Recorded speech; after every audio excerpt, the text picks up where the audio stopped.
Well, shalom, friend. Leviticus 23 commanded Israel to count 50 days from Pesach to Shavuot, 50 days from Passover to Pentecost. It's the 8th day of counting the Omer this evening, so we're starting week 2. Every day this week, we've taken a moment to reflect on a fruit of the Spirit from Galatians 5.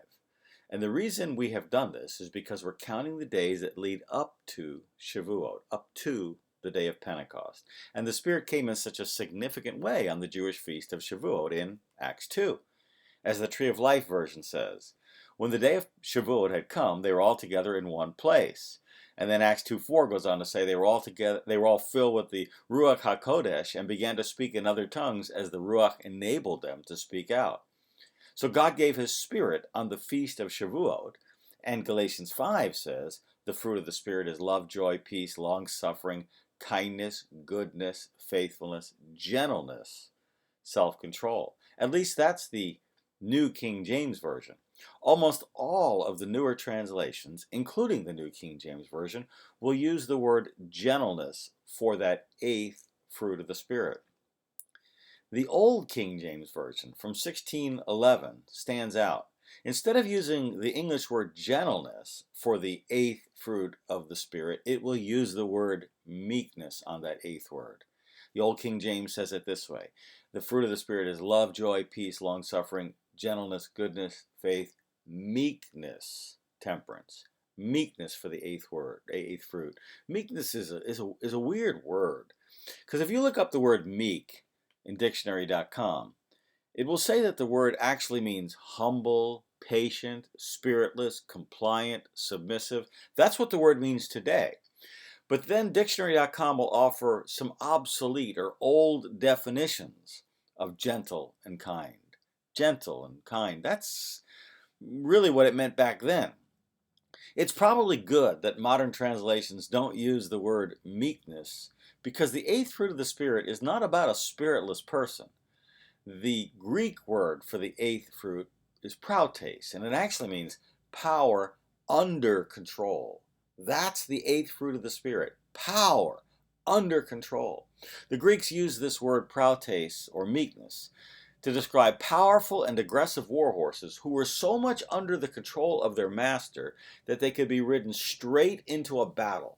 Power under control. Now, doesn't that really capture the scene in the upper room when God gave His Spirit on Shavuot? The Bible says in Acts 2, when the day of Shavuot had come, they were all together in one place. Suddenly, there came from heaven a sound like a mighty rushing wind. There's power. And it filled the whole house where they were sitting. They were under it. And tongues like fire spreading out appeared to them and settled on each one of them. Power under control. They were all filled with the Ruach HaKodesh and began to speak in other tongues as the Ruach enabled them to speak out. The power had come to a people who were under the control of their master.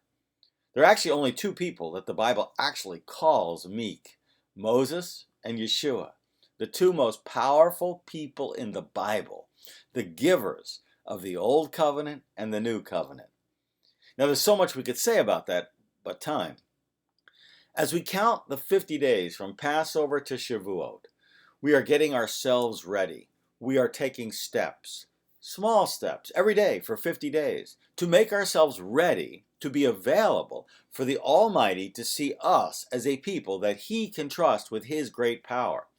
Friend, is there something that you need to do today, that you could do today, to make yourself more available to the Almighty?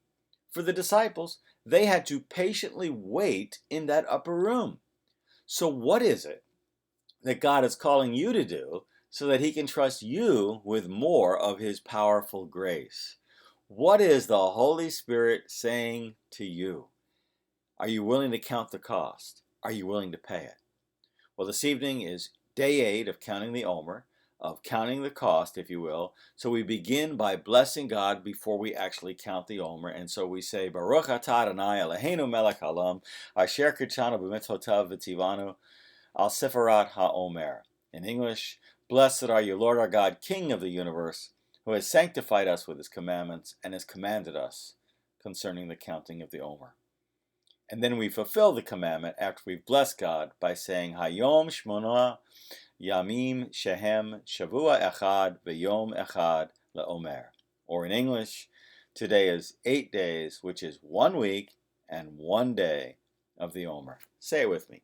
Today is 8 days, which is 1 week and 1 day of the Omer. It's that simple. You just fulfilled the commandment of Leviticus 23, verses 15 and 16.